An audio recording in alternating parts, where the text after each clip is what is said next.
certains pays d'Afrique fu mu toll nii tendance bi moo nekk changement de gouvernement on l'a vu avec le Gabon Tchad avec aussi foofule si Côte d'Ivoire le vice-président qui a démissionné. Ban lecture lañ fi def en Côte d'Ivoire. Bah écoutez, moi je crois que c'est dans ce pays-là, enfin en Afrique, il y a pas véritablement une démocratie. Il faudrait que gars yi changer d'attitude et de comportement. Il faut que le niveau de maturité démocratique en Afrique, en général, niveau maturité démocratique bu Afrique, il faut que ñu gën ko yéegal. Parce que dafa des, parce que africains yi dañuy défendre démocratie nii, mais en réalité démocratie yëg-yëg la njab bi tey yëg-yëg la da nga koy nangu mais yëg bu fekkee ne yëg-yëg la dëgg te mu dëggu ci yow à un moment donné bés bu la arrangé wul mbir bu la arrangé wul da nga ko war a nangu parce que démocratie la mais fii en Afrique démocratie dañ koy nangu toujours parce que affaire bi sama avantage laa ci gis. bés bu ma demee ba affaire bi nekk dans le sens contraire de mes intérêts ci sens contraire samay intérêts forcément foofu dinaa jaxase carte gi je crois que il faut que ñu nangu ko il nous faut pour ñu nangu loolu il faut que comme ni ma la ko doon waxee sànq ay institutions yu solide yu dëgër yoo xam ne da nga koy def mais doo ko def pour sa bopp xoolal Abdou Diouf bi mu fi nekkee ni mu defee sa institutions yi ni mu ko defee gis nga à sa daf ko taillé à sa mesure Léopold Sédar Senghor ni mu ko defee ba beddi Mamadou Dia ba toroxal ko la même chose Abdou Diouf ni mu defoon tëj fi Ablaye Wade et cetera yooyu yëpp créé ay loi ak assemblée nationale mécanique bi ma doon wax léegi nii nga xam ne ay xaar lañu rek lu mu leen wax ñu def ko c'est pareil ñooñu loolu est-ce que changé na ba tey boo demee dans les pays dans d'autres pays comme le Tchad et cetera lu leen neex la ñuy def dëkk sangam dañ naan mun ngeen fa amul limitation des mandats dëkk sangam tuwaay ne leen fii mun ngeen fi limiter seen mandat pour des raisons stratégiques parce que dëkk bi ki fa nekk bëgg nañ mu toog fa ñaar fukki at dëkk bi ki fa nekk waru fa toog ñaar fukki at parce que il n'est pas facilement contrôlable et cetera donc tout ça mi ngi nekk ci giisu tubaab bi et ça ce n'est pas normal donc il nous faut d'abord avoir une certaine maturité mais maturité boobu li koy lijjanti d'abord li régler problème bi mooy il faut que déjà ñu fexe ba ñu am une certaine autosuffisance. Il faut que ñu mëtle il faut que d'abord suñu lekk ak suñu naan ak suñu jàngale bi ak suñu santé ñu mëtle ko bu ñu ko mëtlee ba pare ba am maturité bu boobaa dañuy commencer di mënal suñu bopp di liggéeyal suñu bopp parce que dépendance bi dafa doy waar et ça ce n'est pas normal il faut que ñu génn ci dépendance bi ñu am vis-à-vis des pays occidentaux. Il faut ñu xeex ko. Juste rappeler aux internautes qui nous suivent un peu partout suñu page Facebook Sénégal 7 wala si YouTube Sénégal 7 je suis avec Aliou Sow il est consultant en plus chroniqueur à Walf TV Aliou Sow on continue par rapport à actualité bi rek wax ci mbirum les fameux oryx ak kii di le ministre de l'environnement Abdou Karim Sall. Bah oui Abdou Karim Sall effectivement. Ça te choque? Bah oui mais ça choque tous les Sénégalais loo xam ne israéliens ñoo ñu ko may ay après sax laa xam ne loolu mi ngi tudd Koba man dama defoon ay bëy yu mag la mais Koba la tudd Koba xam nga mais Koba yooyu noonu. xam nga sax Sénégal dañu naan Koba yaa xam nga jigéen yi wëy yi dañ leen wax Koba nga yow wala Koba nga donc déjà moo tax ma daan wax ne est-ce que Abdou Karim Sall léegi mënuñu ko mën a tuddee Abdou Koba Sall quoi parce que finalement le cas là qui est Karim peut-être mën nañu ko changer def ko Koba donc je crois qu'il y a un problème quelque part on en rigole comme ça mais en même temps on est très mal parce que ñu ngi ciy reetaan mais en même temps suñu xol neexul parce que finalement yenn saa yi da nga naan mais attends bu doon keneen sax quoi bu doon Diaby Teye wala Aliou Sow mais sauf que xam nga kan la un ministre de l'environnement moo dem jël ay kéwél dugal ko ci ay oto guddi di ko indi pour béréb bu boppam ranch boppam parce que moom dafa am béréb boo xam ne lépp nga fa yaa ngi dégg ranch dafa am ranch mu ne moom kéwél yooyu xaw ma kéwél yu mag yooyu ñu koy woy Koba israélien may sénégalais moom ko yow nga am ci wàll man ma am ci wàll keneen am ci wàll moom mu jël ci micro bi wax moom mu jël ci moom dafa jël loolu jël ci une partie yóbbu ko biir këram ci bi yoon bi nag ci la kéwél yooyu ñaar dee ci parce que tàmmuñu di dugg ci ay oto et cetera et cetera. mais Aliou Sow bu ñu jëlee conflit d'intérêt bu ci nekk teg ko de côté mais wàllum loi mun nañu wax ne Aliou Sow transgressé wul benn loi. mais lan moo tax nga ne transgressé wul benn loi man je pense que ni transgressé na loi bi de la manière la plus rigoureuse. vous expliquez. mais explication bi du dara lu dul yëf bi wax naa la ko sa njëlbeen ay kéwél yoo xam ne la kéwél yu mag yoo xam ne la ay sénégalais yi lañ ko may dañ leen ko may israéliens ñoo ko may sénégalais parce que bi ñu defee test ni yooyu mën nañ dund fii parce que temps bi permettre la leen ñu dund fii convenablement au départ bari wuñu woon mais après dem nañu ba ay 500 ñoo fi nekk plus de 500 kéwél yu mel noonu am na Sénégal mais loolu Sénégal moo ko moom. mais waaye moom tamit thèse bu mu teg sur la table nit yi mun ne koo nangul parce que nee na jëlu leen pour moomeeli boppam da leen jël pour ñu reproduire. non daf leen jël pour ñu reproduire pour kan pour Sénégal wala pour keneen pour jël ko pour reproduire mais jël ko yóbbu ko këram mais je crois que kéwél yi foofu ñu nekk noonu foofu la ñu gën a mën a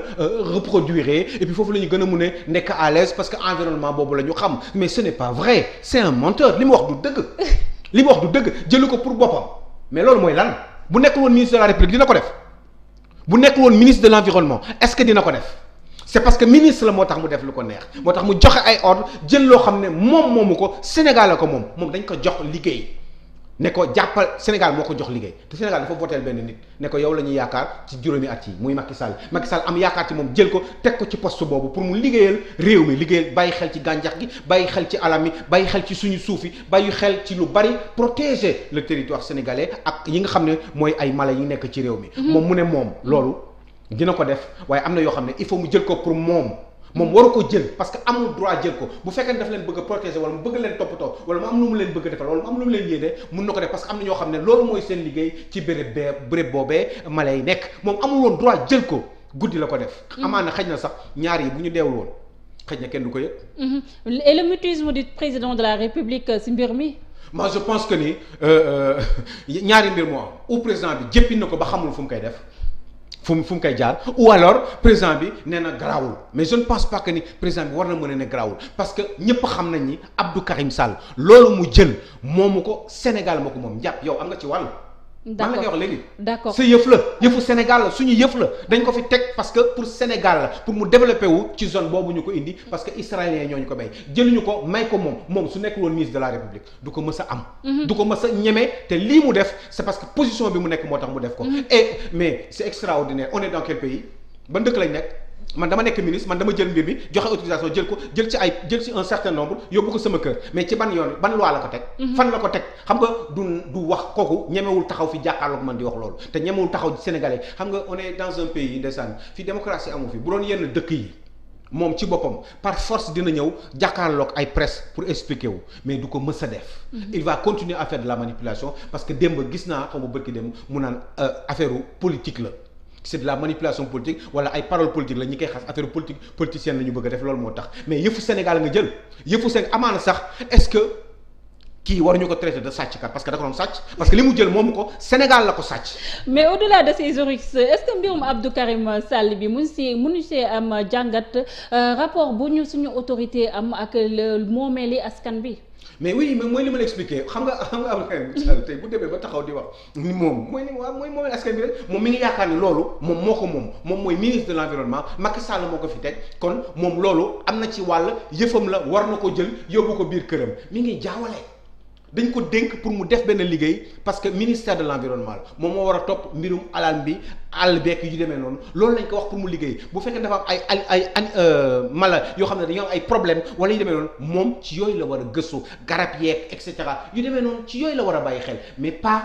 di jël mbir mi di ko jaawale ak yëfam parce que moomu ko Sénégal moo ko moom. ce n'est pas pour lui. pour Sénégal la dañ ko wax pour mu aaral ñu ko toppatool ñu ko faire en sorte que li taxoon israéliens yi may ñu ko ba indi ko fii ba muy yokku ñu gën ko yokk mu gën a doon ngëneel pour suñu réew mais pas forcément di ko jël di yóbbu këram parce que moom ministre la waa léegi moom bu fi nekkatul ministre lan la ñuy def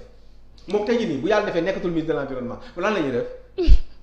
lan la ñuy def est-ce que bu nekkul woon ministre de l'environnement li mu def nii dina ko def. d'accord on va parler autre chose ñu resté ba tey ci wàllum famille Macky Sall gis neen temps yi aussi am na débat bu nekk ci espace public yi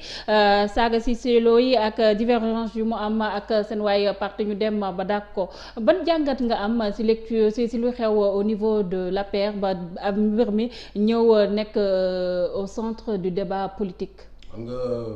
j'ai toujours dit que ni.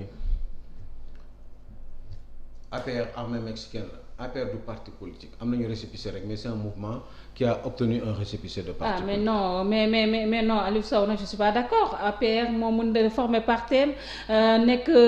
2 fois gagné 2 fois des élections libres et transparentes nga ñëw fii toog fii naa ma du APR. Non, c'est le président d'un mouvement politique qui s'appelle APR qui a été élu président de la République. APR bu dëgëroon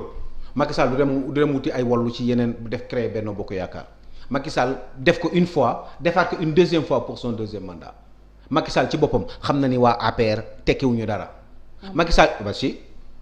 Macky Sall ci boppam xam na ni waa APR baaxuñu Macky Sall ci boppam xam na ni waa APR dañu iñaanewuñu kese ñi si biti de ñoom ci seen biir dañu iñaanante loolu Macky Sall xam na ko leer na Serigne Touba Mbacké loolu moom ci boppam moom xam na loolu waaye boo nekkee kilifa il faut nga jéem a gérer waaye gérer boobu est-ce que des fois du ëpp loxo Macky Sall ba pare beneen affaire am na ñoo xam ne muy APR muy Benno Bokk Yaakaar dañu xeeb Macky Sall. bon nga teg ko fa. mais parce que ñu ci bari genn wàll gi bëgguñu woon Macky Sall nekk président. donc tu veux dire que le président est entouré de ses ennemis. C'est une évidence loolu Serigne Tall bi wax na ko loolu Serigne Tall wax na ko Marième Faye nee na ko sa jëkkër ñi mu nekkal baaxuñu ñu ci bari waaw loolu lu si nit mën. mais Aliou Sow est-ce que bu ñu taxawee aussi si saaga yi rek bañ a lijjanti révélation yi nga xam ne kii di Cissé Lo def na ko est-ce que du ñu fausser aussi le débat. mais lu tax nga bëgg ñu taxaw ci saaga yi kese ci ñaar yëpp la ñuy taxaw saaga bi baaxul waaye saaga bi ki mu saaga na ko porter plainte waaye ci biir saaga boobu am na ay informations yu ñu xam. nee na moom Farba Ngom mais lekk na suufu Sénégal bi yépp nee na Farba Ngom business su building bi nga xam ne 17 milliards la ñu prévoir woon pour defar ko. Finalement ñu mujjee ci facture pro forma 40 milliards 17 milliards nga ne la pour woon dañ defoon facture ak waa Bamba Ndiaye SA 17 milliards mais fan la ñu mujjee 40 milliards la ñu mujjee defaree building administratif bi mais surfacturation dafa am. Moussa Cissé Lo nee na ay Farba Ngom ak ay nitam lekk nañ ci lu bari suufu Sénégal bi nee na ko yow Farba Ngom lekk nga suufu Sénégal bi yëpp ñi ngi doon wax léegi ci waxum foncier bi. donc procureur lu muy xaar pour s'autosaisir parce que gisoon neen jamono Khalifa Sall fast track la def avec Karim Wade aussi fast track. mais du ko def mais xam nga maa ngi la doon wax séparation des pouvoirs léegi xam nga nee naa la procureur dafa am koo xam ne moom mooy ndijaayam te lu mu ko wax lay def. muy kan. le ministre de la justice mais ministre de la justice dafa am koo xam ne moom mooy ndijaayam mooy le président Macky Sall. d'accord mais tey est-ce que jotul le président de la République Macky Sall xoolaat entourage parce que tey du tey la Cissé Lo di saaga du tey la Yaxam di saaga. waaw mais c'est normal mais Macky Sall mënatul contrôler mbir mi parce que dafa am yoo xam ne daf ko dépassé Macky Sall d'accord en tant que patron de parti politique APR mun na dàq Cissé Lo waaye Macky Sall bu dàqee Cissé Lo ba pare war na mën a seetlu beneen affaire mooy li Cissé Lo wax ci suufu Sénégal yi nga xam ne Farba Ngom jël na ko. ci affaire building administratif bi ak affaire intrant yi engrais bi ak yooyu li fa Cissé Lo wax yëpp moom lu tax demul gëstu ko. nee na jëkkëru Mariama Sarr am na 5000 tudd na ay tur fii ay ñoom Sele Ndiaye yi nekk assemblée nationale. ay ñoom kii Seck président Aymérou Gningue ñooñu président groupe bi. waaw loolu mu wax yëpp pourquoi gars yi sóoraale wuñ ko pourquoi Macky Sall à la limite comme mooy am le contrôle du procureur de la République pourquoi déclenché wul mbir mi une action en justice pour ñu dem xool. ndax moom Cissé Lo li mu wax dëgg la wala du dëgg mais booy xool des fois da nga naan mais xëy na Cissé Lo li mu wax mais mën na bañ a tey xel. mën na xëy na doon luy dëgg parce que tout simplement boo xoolee Farba Ngom li mu yor ci alal nee naa la demal kër Farba Ngom fii Almadi kër boobu yow boo ko joxee 1 milliard du la gestu mais ci juróom-ñetti at Farba Ngom fu mu ko jëlee. et ça pose problème. Farba Ngom fu mu jëlee loolu ci juróom-ñetti at Farba Ngom lan lay liggéey Farba Ngom ana déclaration de patrimoine am. Farba Ngom muy liggéey Farba Ngom daaw lan la fay ci impôt wala boog dama ne il faut qu'ils arrêtent Cissé Lo warul saaga doomu jàmbur waaye Cissé Lo lan lañ ko def ba mu saaga waaye Cissé Lo est-ce que fayiwul parce que Sénégal nag am na lu ñuy wax de ki tooñ waxuñu ko de ki fayu la ñuy wax. d'accord Aliou Sow ñu jeexal avec la gestion de la Covid noo ko gisee dernière sortie bi nga xam ne kii di président de la République def na ko relâcher population bi. bonne impression la nga ci am. président nee na gars yi bon écoutez ñun doon nañ jëm nañu essayer def nañ le maximum voilà ñu ngi ci góorgóorlu mais mënuñu leen tëj parce que suñu économie mayuñu joxuñu doole pour ñu mën a continuer di leen tëj ci biir kër. mais il a raison aussi oui il a raison ngeen dem débrouiller waaye lii ban kii la ñu war a jox ban jàngat la ñu war a jox pour l'avenir mooy 60 ans d'indépendance ñun mënuñu am ñeenti hôpitaux yu baax ci Sénégal et puis Covid bi ñaata la rey ay 150 nit mais cancer bi ñaata lay rey ci année bi xam nga ko du moromu Covid. Diabète bi ñaata la rey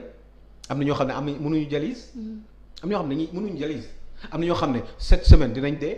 parce que amuñu 64 000 francs 65 000 francs CFA pour def dialyse raxas seen deret.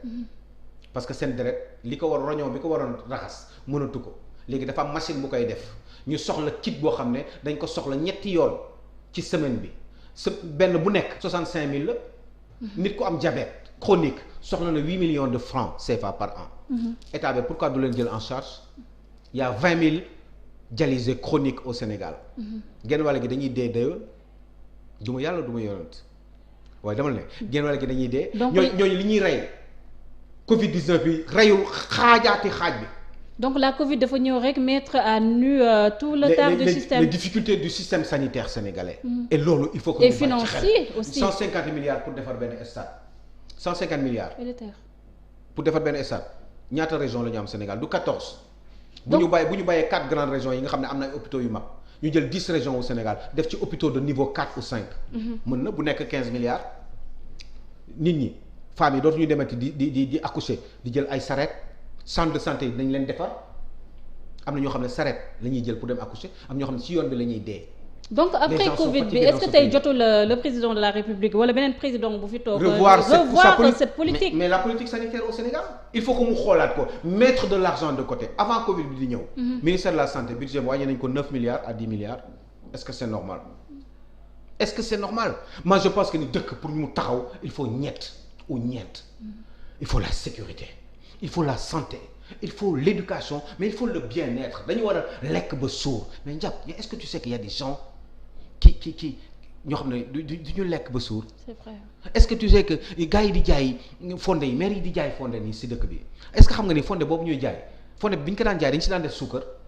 mais léegi defatuñ ci suukar parce que sinon du ñu am tuuti bénéfice bi nga xam ne mën nañ ci dund def ci leen dundal ci seen njaboot léegi fonde sans suukar lañ lay jaay déjà fonde lañu lekk. waaye fonde bi dañ ci daan def suukar di la ko jaay léegi fonde bi du ñu ci def suukar parce que amuñu xaalis pour yokk ci suukar bi parce que bu ñu ci defee suukar du ñu am tuuti bénéfice.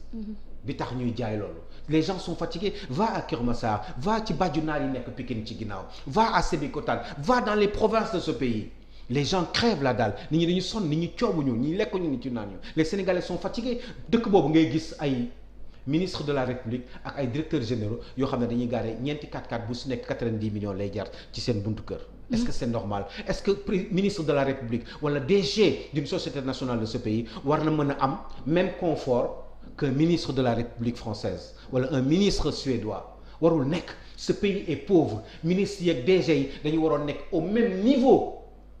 que les Sénégalais parce que ñoom ñoo choisir ne dañuy reyante dañuy xeex pour jàppale seen réew. bu ñu bëggee alal nañ ko dem créer seen société fay seeni impôt après seen bénéfice ñu dajale ko bu dee ay milliards alhamdulilah pour eux waaye amuñu droit di sàcc alalu réew mi. ce pays a été pillé parce que bu ñu ko pillé wuloon bu ñu ko dul woon sàcc kon Macky Sall tey jii nii avec ce rapport là du dem taxaw wax ne. yéen ñii sama ministre de la République yi dem leen ngeen defal ma seen déclaration par force waxoon naa leen ko juróom-ñetti at ci ginnaaw def leen ko waaye bii bañu ma ci dara ñeent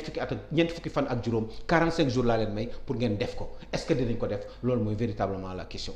Aliou Sow